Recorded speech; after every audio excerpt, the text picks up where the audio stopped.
Indigo அப்படிங்கிறது வந்து ரொம்பவே எல்லாருக்கும் ஃபேமஸான ஒரு எல்லாத்துக்குமே தெரிஞ்ச ஒரு இது.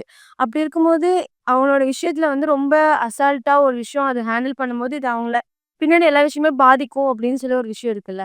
இதுக்கு தான் வந்து மோனோபோலி, டுவோபோலின்னு சொல்லுவாங்க. இப்ப எல்லாமே வந்து ஒரு நிறுவனத்தை ஒரே ஆள் வச்சிருந்தா ஒரு ஒரு ஆணவ போக்கு வரும் இல்லையா? இந்தியாவினுடைய ஏவியேஷன் சிஸ்டத்த, அதாவது இந்தியாவினுடைய விமான போக்குவரத்தில் வந்து கிட்டத்தட்ட 60க்கும் 70% கிட்ட வச்சிருக்கக்கூடிய நிறுவனம் வந்து இண்டிகோ.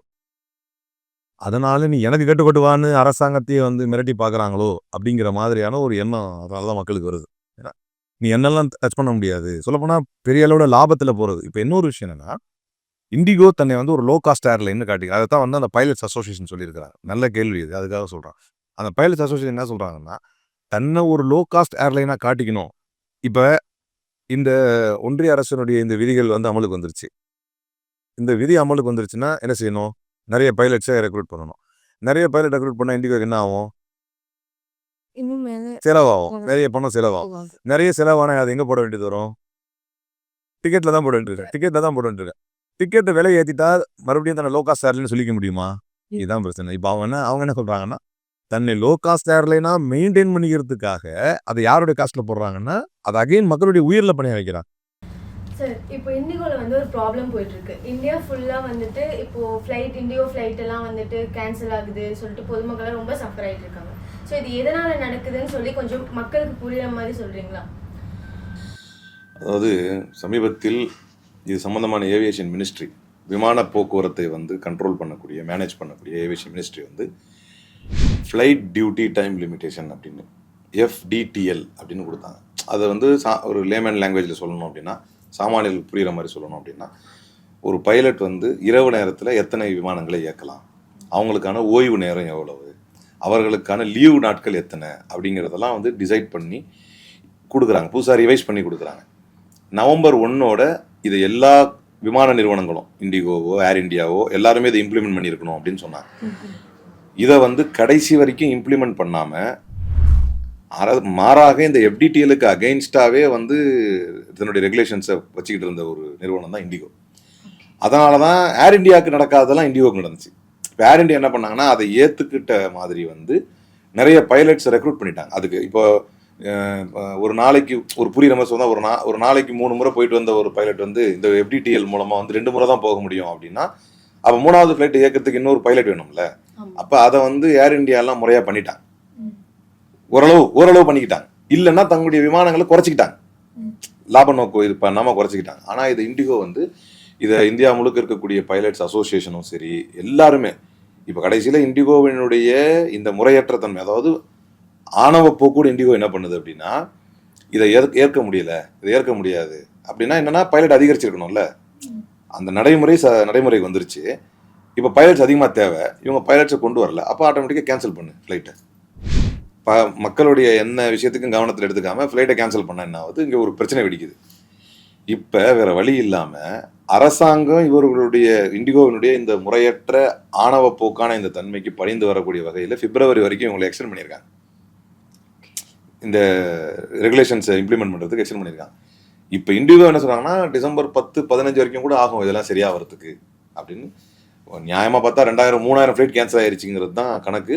நம்ம தரப்புலேருந்து வந்து ஒரு 1500-2000 வரைக்கும் கேன்சல் ஆயிருக்கு அப்படிங்கிற மாதிரி சொல்லிக்கிறேன்.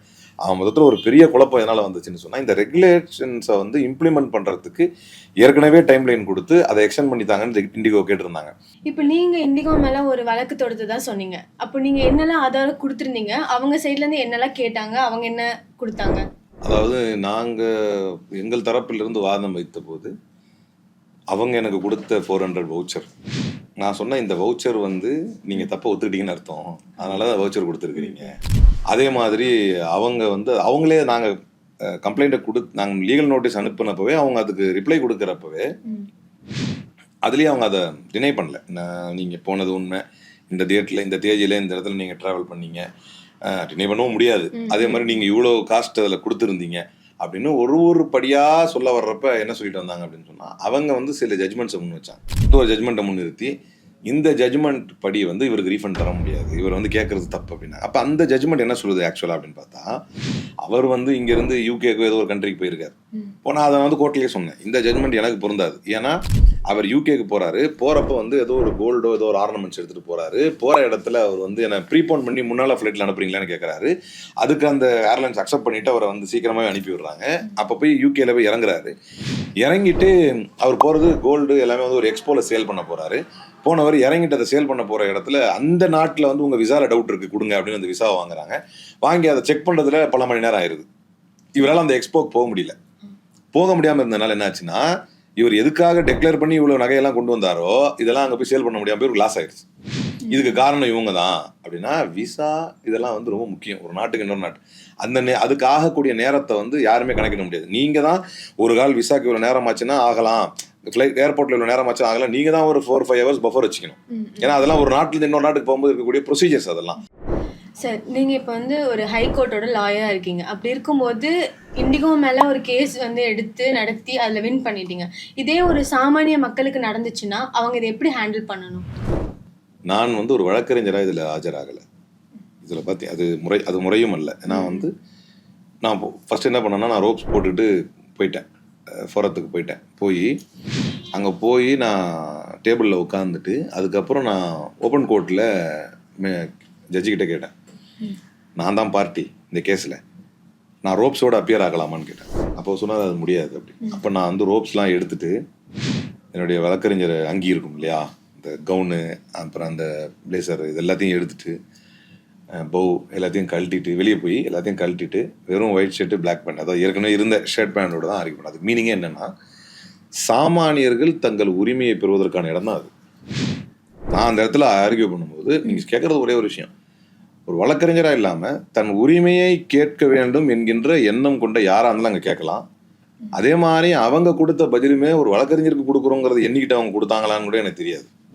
என்னென்னலாம் சொன்னாங்க அப்படின்னா, இவர் தேவைன்னா இவர் வந்து எங்கே இருந்தால் வெளியே கூட வாங்கிட்டு வரலாம், நாங்கள் வேணான்னு சொல்லிடுறேன். அப்போ நான் கேட்டேன், இது தப்பு முதல்ல. It is completely misleading the court. வெளியே இருந்து வந்து ஒரு பெவரேஜை வாங்கிட்டு உள்ளே வர முடியாது.